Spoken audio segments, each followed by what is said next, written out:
बाप की पगड़ी बचाने के लिए शादी के लिए तैयार हो गई। निकाह का दिन था। लड़की ने अपने उस लड़के को कॉल की जिससे वो मोहब्बत करती थी और उसे कहा कि शादी में ज़रूर आना। तो लड़के ने मना कर दिया।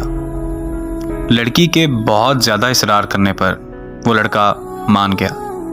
जब निकाह का दिन था और निकाह का वक्त हुआ तो वो लड़का लड़की के सामने खड़ा था।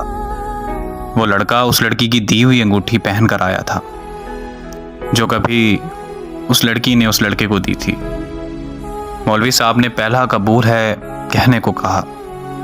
लड़की कांपती हुई आवाज़ में बोली, कबूल है। लड़की ने फौरन लड़के की तरफ देखा और वो गर्दन झुकाए उस लड़की के सामने खड़ा था। मौलवी साहब ने दूसरा कबूल है कहने को कहा तो लड़के ने अंगूठी उतार दी। जब लड़की ने तीसरा कबूल है कहा तो लड़के की आंख से एक आंसू निकलकर उसके रुखसार पर जा गिरा। उस लड़के के हाथ से अंगूठी गिरी और वो चला गया। उस लड़की की रुखसती हुई तो वो लड़की जब घर पहुंची, लड़की की दोस्त भी उसके साथ थी।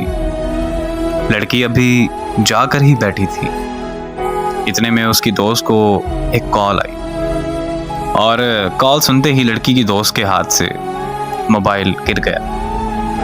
लड़की के इसरार करने पर लड़की की दोस्त ने उसे बताया कि शादी हाल से जाते वक्त उस लड़के का एक्सीडेंट हो गया और वो वहीं मौके पर मर गया।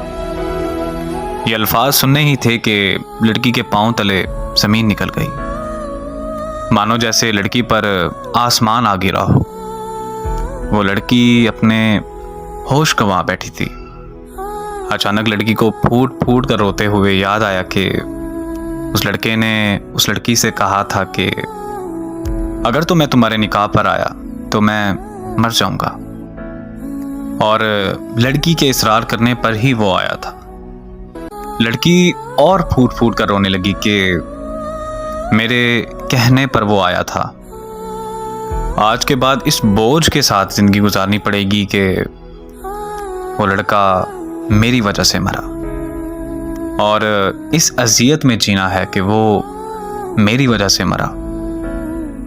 मर्द मर तो जाता है लेकिन वो अपनी पहली मोहब्बत को कभी नहीं भूलता।